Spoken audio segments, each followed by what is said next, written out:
Yeah, so the imposter syndrome is the secret feeling of being a fraud, being not quite good enough and having doubt when you're not. So it's when you're capable and you're competent, and yet you still hold yourself back, and it's a bit of a Mhm. mystery for some reason, and you fear somebody's going to find you out and you keep it a secret. So that's essentially what it is. The problem that it has, like you said, is that it holds us back from what we're already capable of, what we're already competent in. And people get very stressed. It creates stress, confusion, isolation, and less ability to do what you really want to do and make that.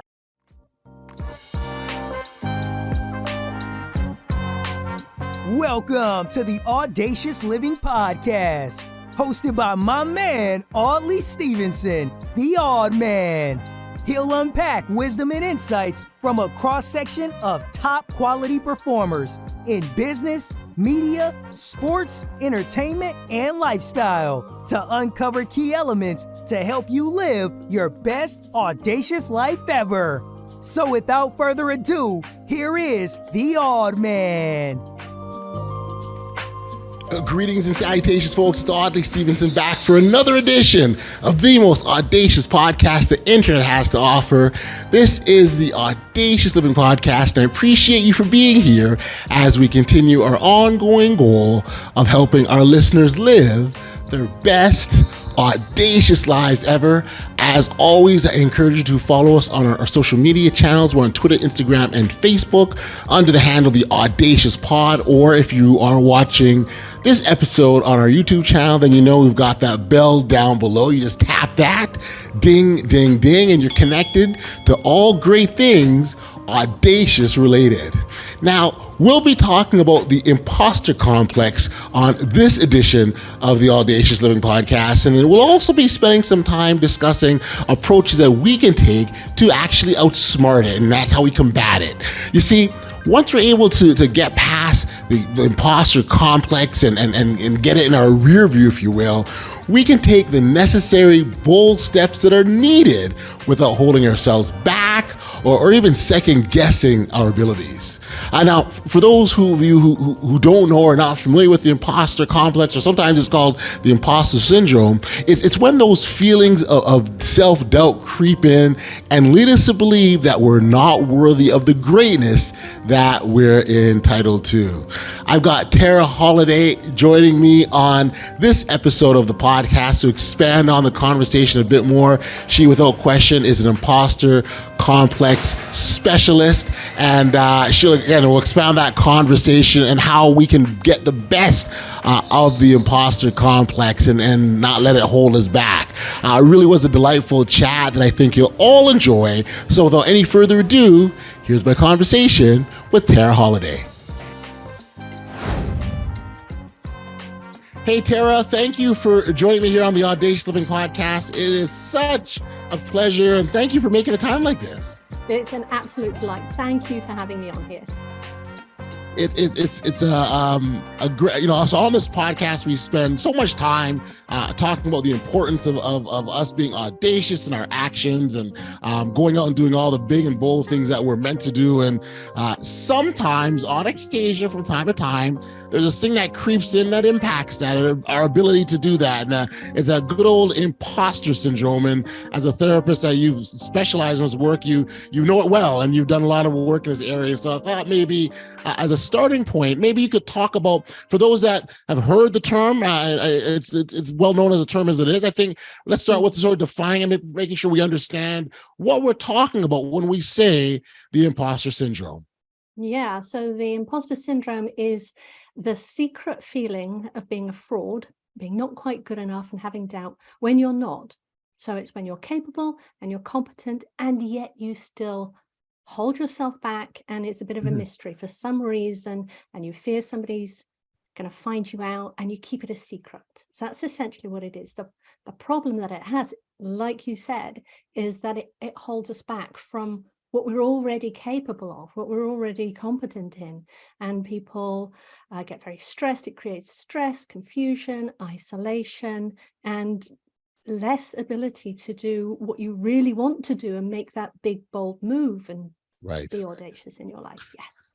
I find it very interesting that the imposter syndrome allows us to ignore, all the successes and all the wins and all the things we've accumulated up until this point, and all of a sudden it's like, now you're no good, right? Or now you can't do something. But it's like, well, how did you get this far, right? You naturally think, what? Yes, yeah, and that's exactly the point. Imposter syndrome shows up when people have got success. I think when people are just starting out, they get this idea that when I'm successful, then I will feel like I'm successful.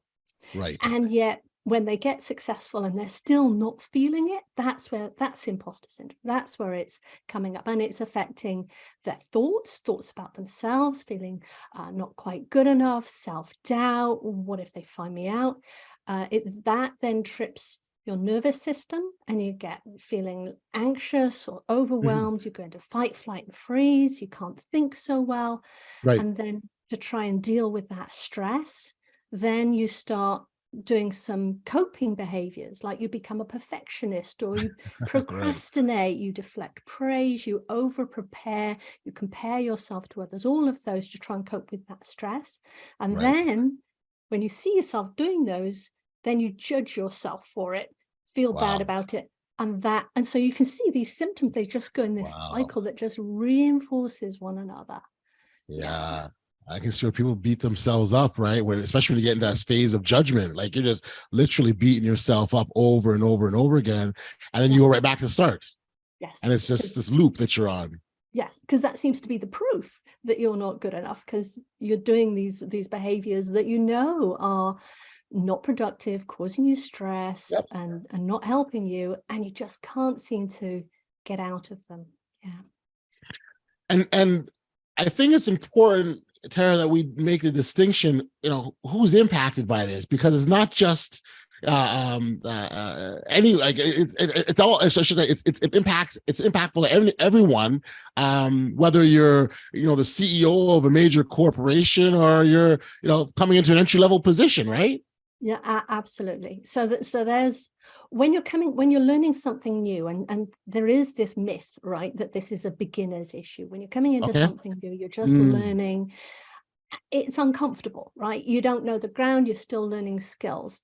That isn't what imposter syndrome is. And some people talk about it. Oh, I was just beginning, I had imposter syndrome, and then I got to do stuff, I learned stuff, and it went away. No, that's when we're in the learning zone. And imposter syndrome strikes when we've developed all our skills, right? We've developed the expertise and the success, and that's where it shows up. So what we're seeing before is, well, there's an underlying belief that drives all of imposter syndrome that pretty much everyone has. Okay. And so it's not that it's a beginner's thing, but the driver behind it, the root cause of imposter syndrome, is there. And so it can show up or not show up. But to assume that it's just a beginner's issue then makes people who are like the CEO of multi-billion-dollar corporations, it makes them feel bad about themselves, because they think, well, how, why, why have I got this? And we see it, Meryl Streep, for example, has won more acting awards than any other person in history, and she still thinks at the beginning of a film, when she's just starting to film, why would anyone come and see me? Oh man. There's no level of success. You can't out-succeed imposter syndrome. It will never prove to yourself that it's enough. Yeah. And we're talking about it as if people are able to identify. There are people who are experiencing it and have no idea what it is, and that's very dangerous, doesn't it? Yeah, absolutely. So people think that it's them, right? They're looking for a reason why they're doing these behaviors, why they're so stressed, why they're ruminating and feeling bad about themselves. And they think it must just be me. It must be my personality, my character. Maybe it's a flaw or a weakness. And that makes them feel even worse about themselves. Yeah.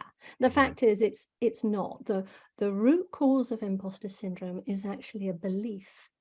And it's a belief that we developed way back in as we were developing as a child, or rather it's something we failed to identify. And that belief is that our worth is conditional. That is, our worth as a human being depends Wow. on what we do, right? So if I do something good, I am good. If I do something bad, Right. I am bad.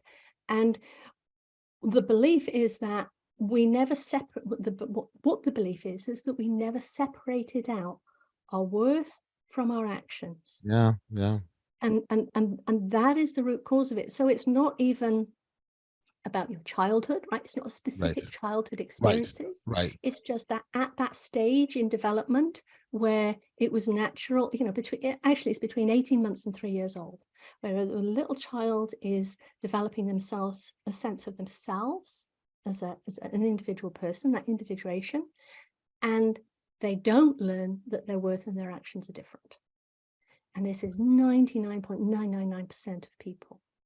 Right. And this was identified way back in the 1950s. Hmm. But at the Hmm. time, they thought that you couldn't change the adult brain. They thought that the brain was fixed. It didn't grow new brain cells. We couldn't Right. change it. It's kind of tough, really, which is a real shame. Mm. But things have changed. In the 1990s, people started talking about neuroplasticity, which is the Yes. ability of the brain to change. Yes. Yes. And as we get into to the other side of the century, now we're coming to discovering the chemicals in the brain, the neurotransmitters that allow our brain to change and give us an idea of how to make the change. So something that we thought we were just stuck with, Yes. now we know we can change. Yes. So Yes. going back to imposter syndrome is based on a belief, and we can change that belief. And when we change it, it just disappears. It melts away. It goes on to the next person. That's funny. But I do appreciate the distinction made between our actions and our self-worth, because as individuals we oftentimes do tie ourselves into the things that we do, and I think those and maybe those who are able to make that distinction more naturally, do they experience the imposter syndrome the same way, do you think, or is it different for them?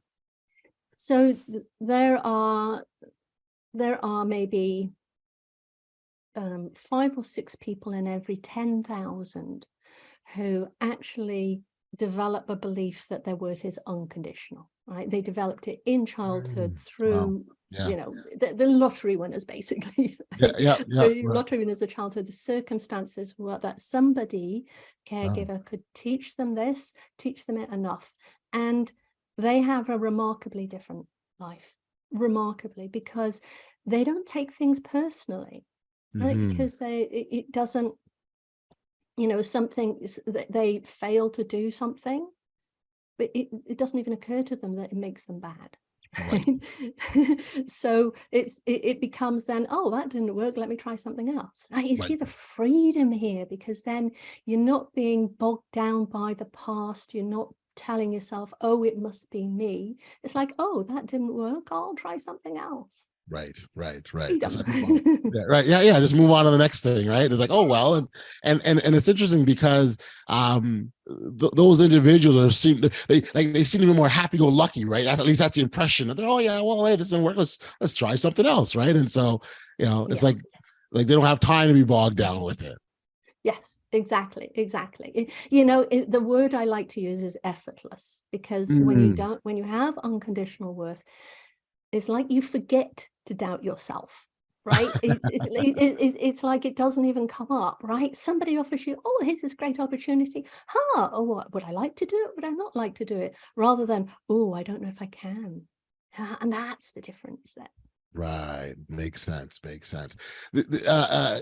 I guess the identification, so I have these experiences. How do I know that, this is the imposter syndrome? Like, what are there any signs or things specifically that jump out at me that tell me that?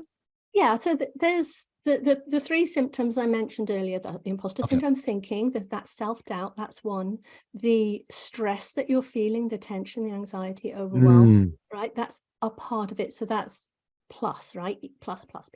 And then the behaviors that I mentioned. So there are a few of those. There's procrastinating, there's hiding your opinion, not speaking up enough, There's avoiding, so you might avoid a new role so that somebody won't Gotcha. catch you out. Deflecting praise, right? Oh, it wasn't me. Oh, I just got lucky. Keeping it a secret is very, very common. Perfectionism, as I mentioned, comparing how you're feeling inside, this self-doubt, to how other successful people look from the outside, right? And so you're comparing, apples and oranges, right?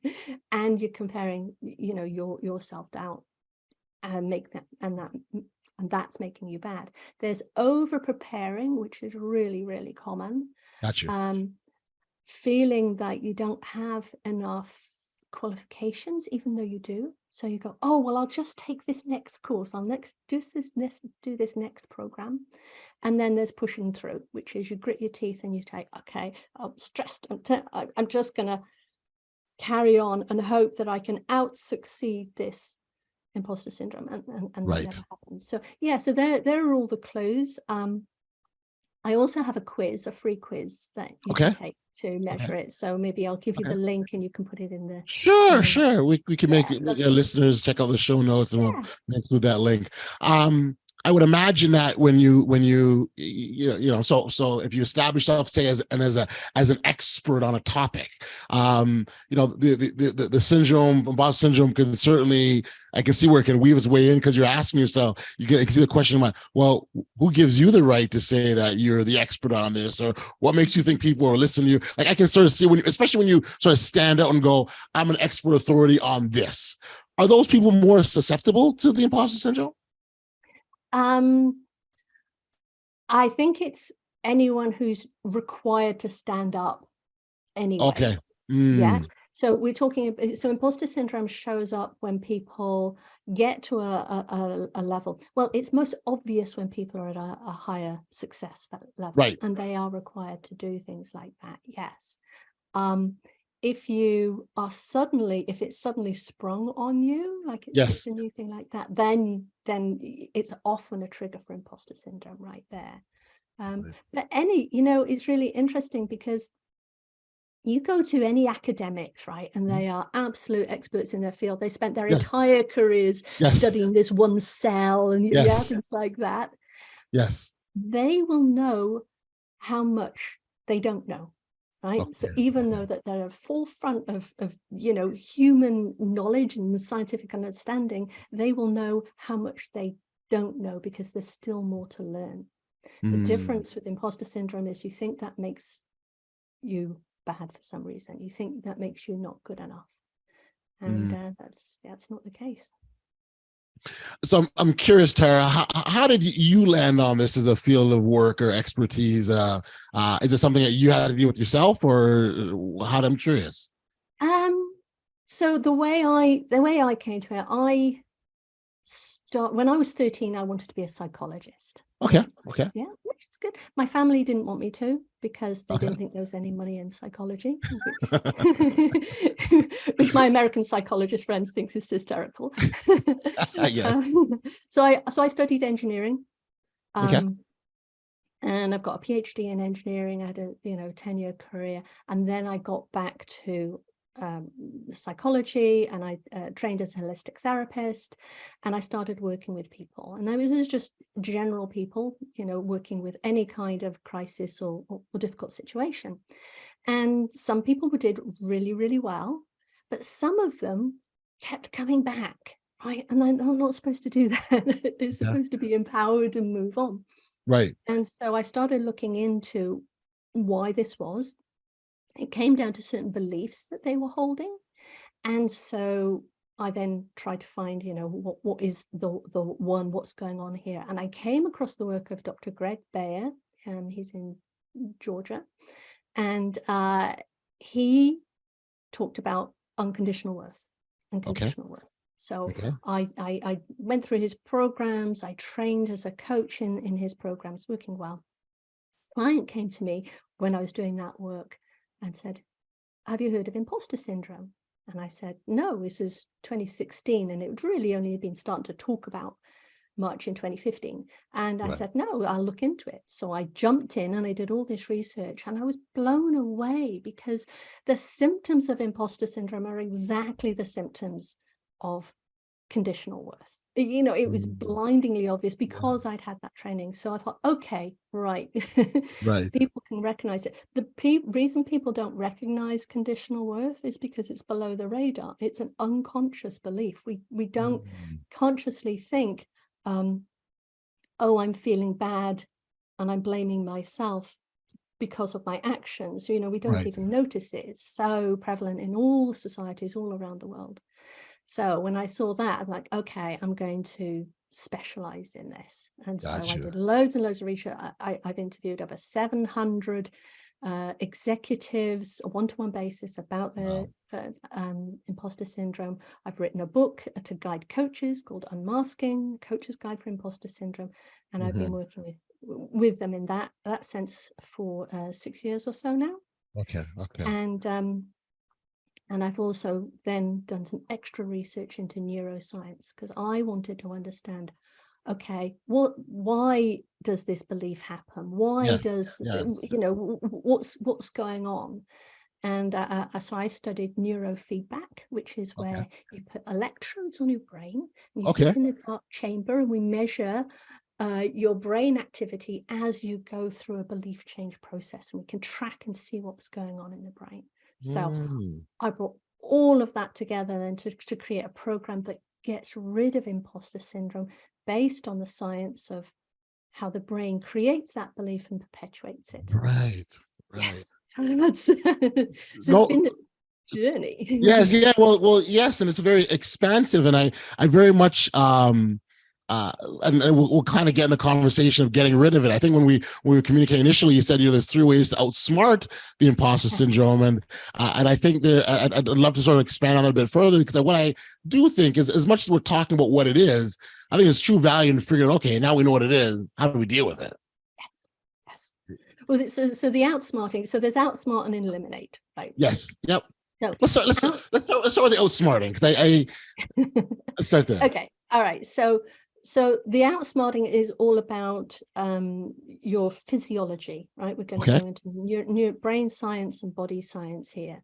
So the thoughts for imposter syndrome, the self-doubt, triggers a part of your brain to say, this self-doubt, being found out, being not good enough, is dangerous, right? My tribe is going to reject me, kick me out. Right, this is caveman times, right? Kick me out and I'll die because I can't survive by myself. So that's what the brain is doing. And that triggers the fight, flight, and freeze states. And that means that you can't think properly, you're emotionally reactive, you make poor decisions, you know, and you're tense, you can't sleep properly, and it affects your health. So the very, very first thing to do is to learn neuroregulation, which is getting your body calm. So exercises to calm the body, which could be shaking out, it can be deep breathing, all sorts of other things. So step 1, get your body calm. Okay. Right?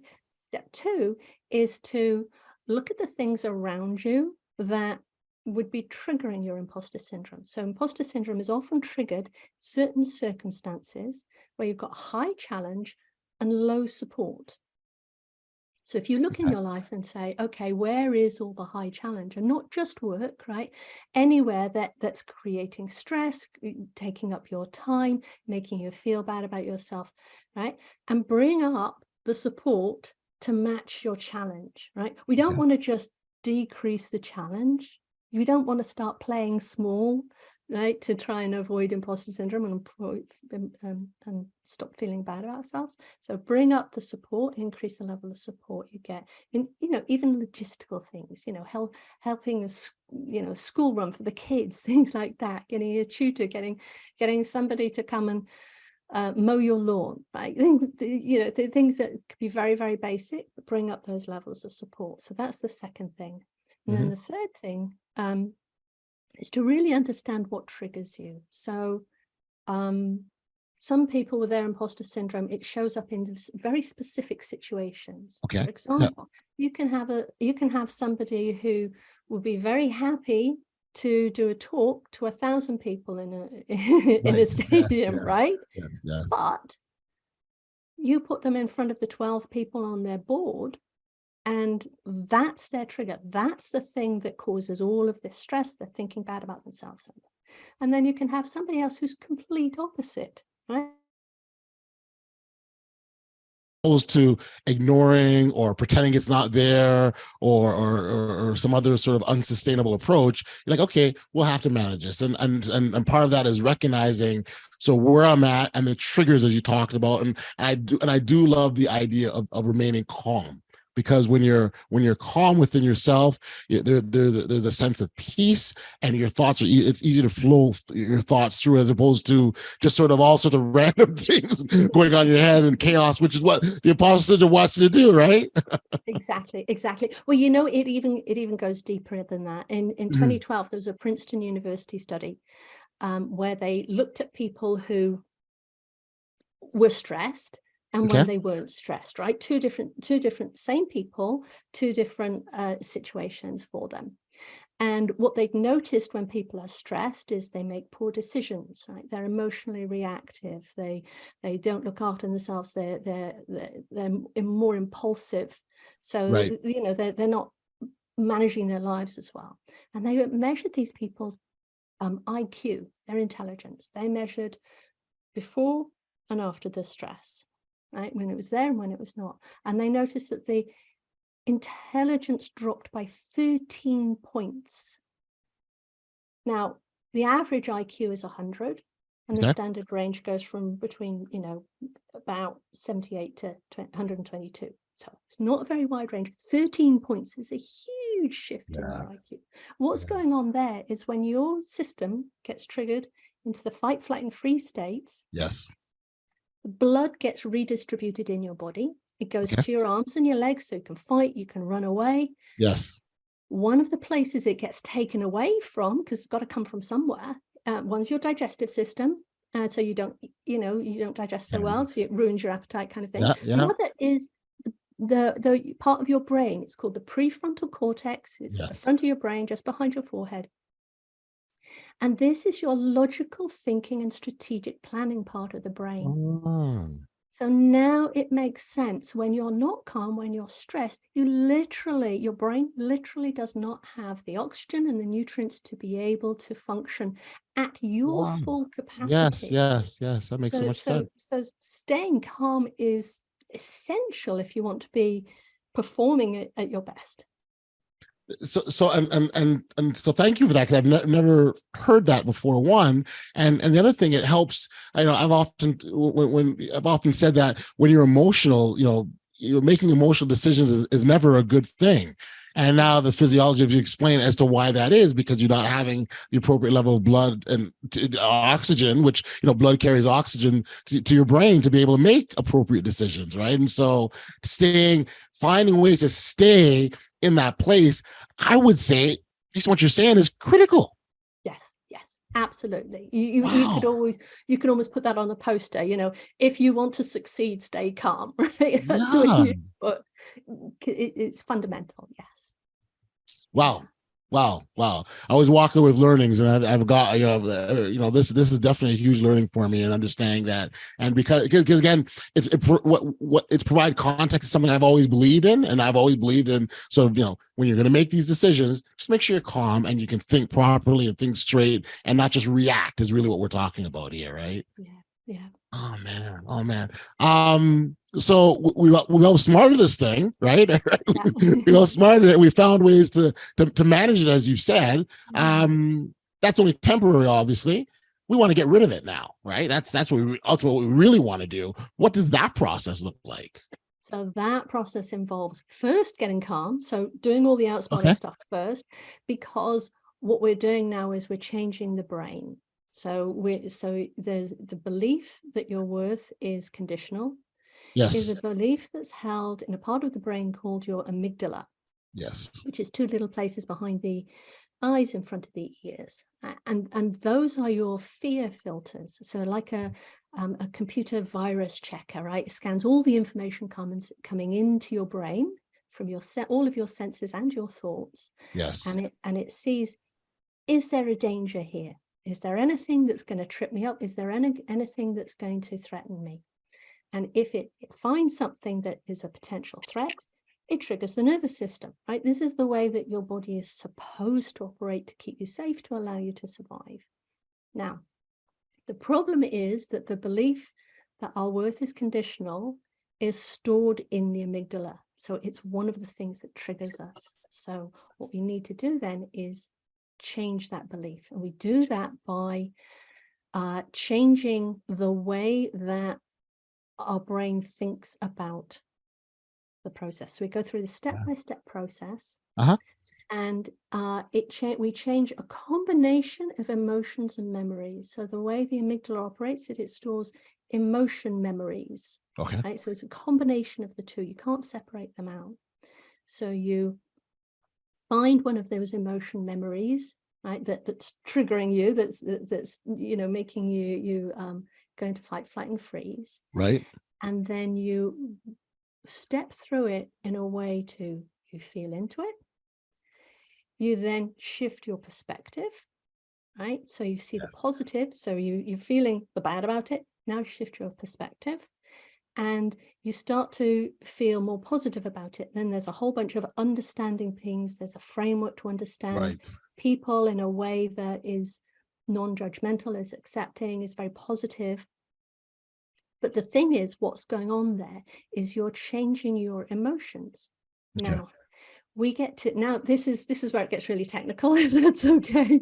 Yeah, please. Yeah, so there are chemicals, neurotransmitters that are released in your brain.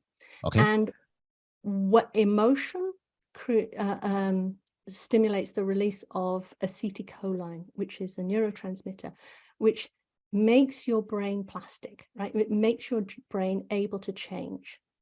So when you have an emotion, say a fearful event, you have a reaction to it, right? And then this acetylcholine is released.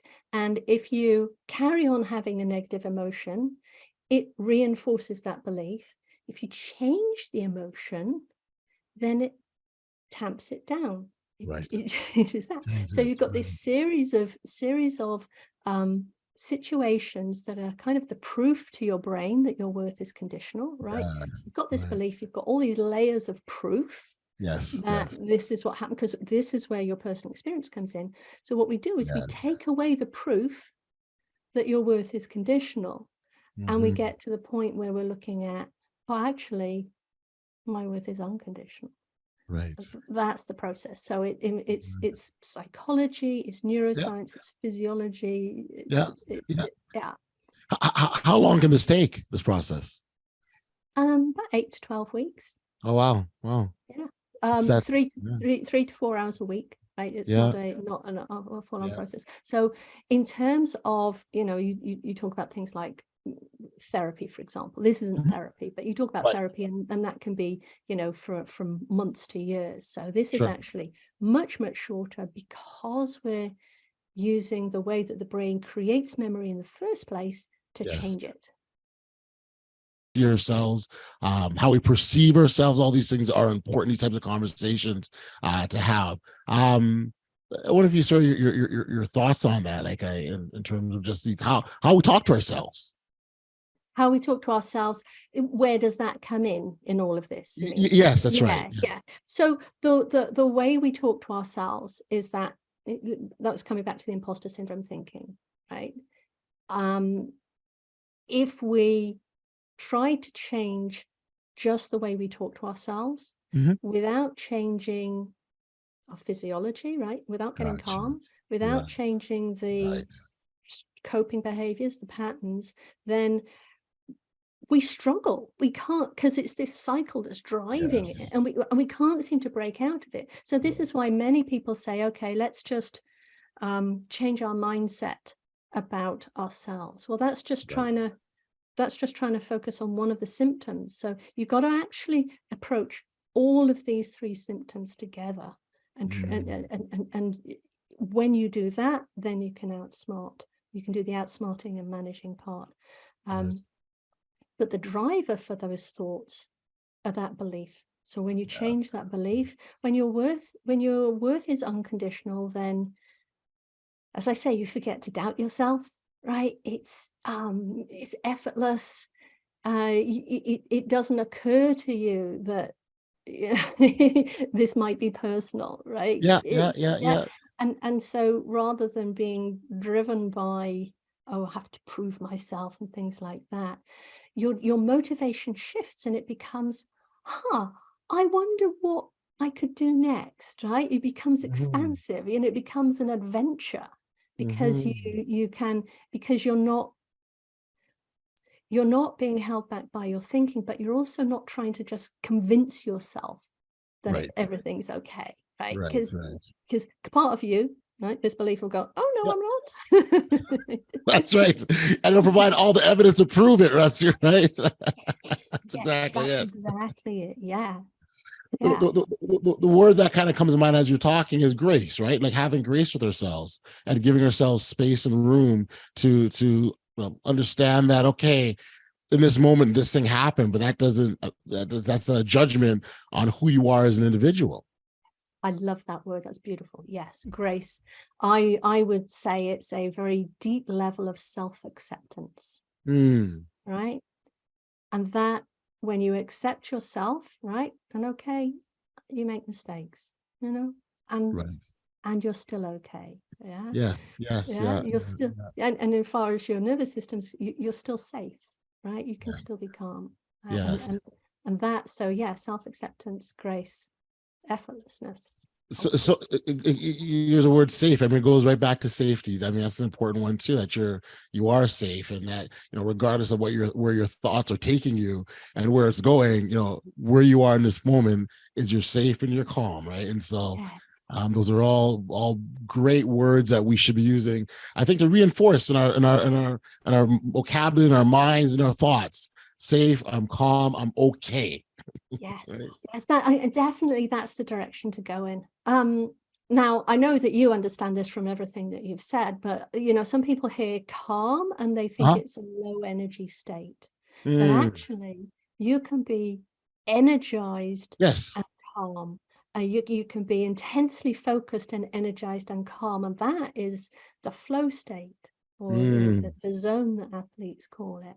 And the flow state is what will also come out when the very first part of that is you must be calm, yes. and then you've got this calm, active energy that unflappable, I think, is another good word. Yes, yes, I like that word. That's a good. Actually, I like that word very much so, because it says to you, yeah, like, bring it on.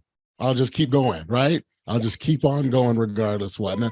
And that's so important. I mean, I have to tie it all the way back to the beginning. I talked about the things that prevent us from doing, these great audacious things that we're supposed to do, right? These are the things, and even if we weren't talking about the imposter syndrome, you still there is value in remaining calm and having high self-worth, and even something like our confidence is built that way, and it almost gives us the permission to do the great things we're supposed to, or dream. Like, all these things are necessary as to us to live this audacious life. That's it. That's it. We're simply taking away what's stopping ourselves from expressing our natural audacity. Yes. Yes. Oh, I love it. I love it. Tara, this has been so awesome. And again, I think for me, what immediately, I locked in on was the idea that if we want to have major success in our lives, and if we want to make the impact that we believe that we're intended to, and if we want to make a difference to others around us and have impact, then we've got to take that step. And that step it's going to be different for every single one of us. But if we are questioning, if the imposter syndrome has got root in our lives, and we're unsure or doubtful or uncertain, then that gets in the way of everything, and sends us down this spiral that good luck getting out of, right? If you let it take control of you. It really is. And the other extreme that it can take you to is that people feel like, oh, well, this is me. Mhm. Maybe I'm not supposed to be doing this level of work, this size of a project, this big audacious thing.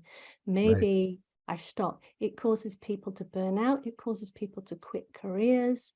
Yeah. I mean, it's serious stuff. It has a Yes. huge impact. It's a Yes. chronic, it's cumulative. And so, you know, your point about taking action is that's essential. Yes.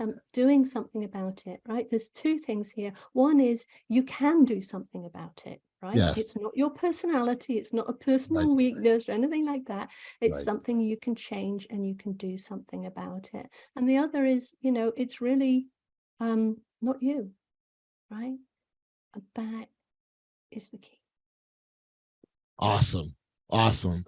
Tara, this has been so wonderful. And I do so much appreciate the conversation around the imposter syndrome, but not just what it is, but you know, what we can do to get past it, get rid of it, or outsmart it. But I mean, it's important that we do take some form of action. For our listeners who want to learn more about you or catch up with your work, where can we send them? Yeah, so impostersyndrome.com. Okay. That's very, very straightforward, and that'll take you to my website. I have an Outsmart Imposter Syndrome course, a little course you can do for yourself. So those first three things we were talking about. Yep. And I have a one-to-one program that eliminates the imposter syndrome, and the quiz is there too. We'll put the links to the for sure. Yes. And you mentioned your book as well. Give us that title again. Yeah, so the book out there is for mentors, coaches, and teachers. It's called Unmasking: The Coach's Guide to Imposter Syndrome. You can get it on Amazon. I'm also currently writing my next book, which is going to be out in May, and that is actually called Outsmart Imposter Syndrome, because it's just the essence of it. Right. And that includes both the outsmarting part and the belief change part. And I explain all of the neuroscience, and there's loads of references. So yeah, that'll be coming out soon, so look out for that. Absolutely. As you're talking, a thought came to mind about spotting it in other people. What does that look like? Are you able to spot something on the outside when someone going through it at all? Is that possible?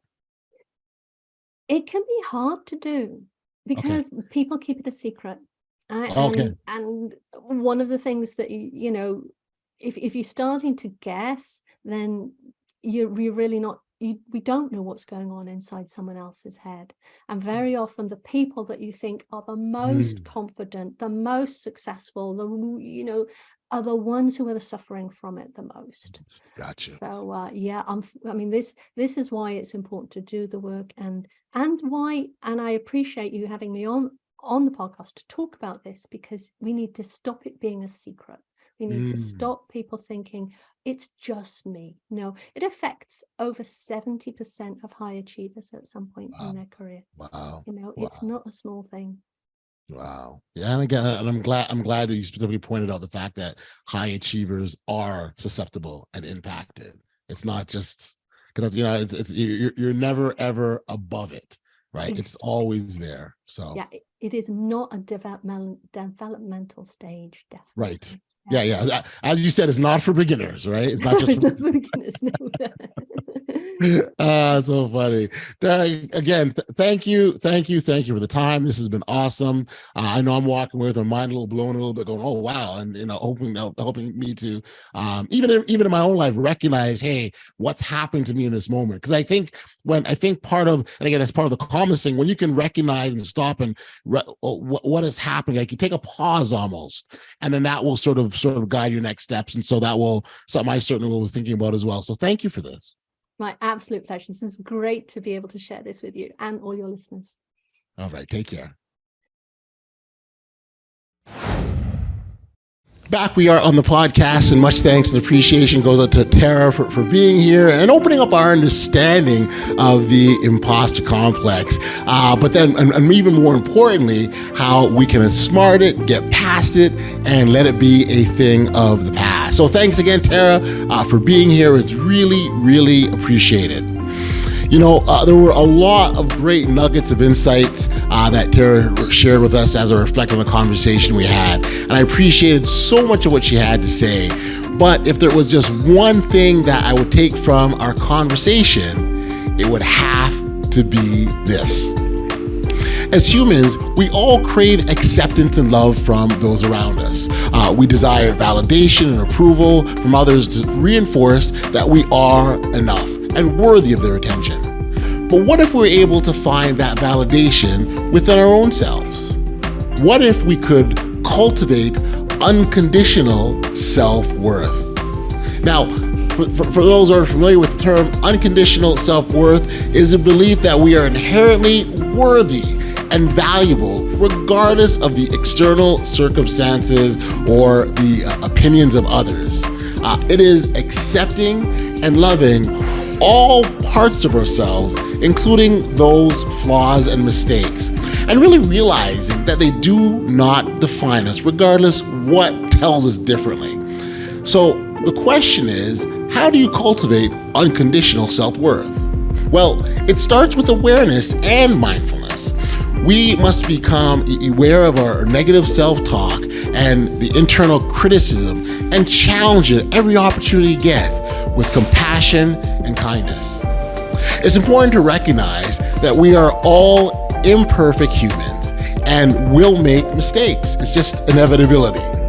But instead of letting those mistakes define us, we can view them as opportunities for growth and development and learning. Ultimately, when we're able to cultivate that unconditional self-worth and recognize that it's a journey, not a destination, it takes time and practice to rewire our thought patterns and beliefs about who we are and what we think about ourselves. But with patience and self-compassion, we can learn to love and accept ourselves unconditionally, just as we are. We've come to the end of another edition of the Audacious Living Podcast. As always, I send my thanks and appreciation to those lovers of Audaciousness for the tremendous ongoing support. It's so much appreciated. I say thank you. Until next time, stay safe, be kind, show love to one another, and be audacious.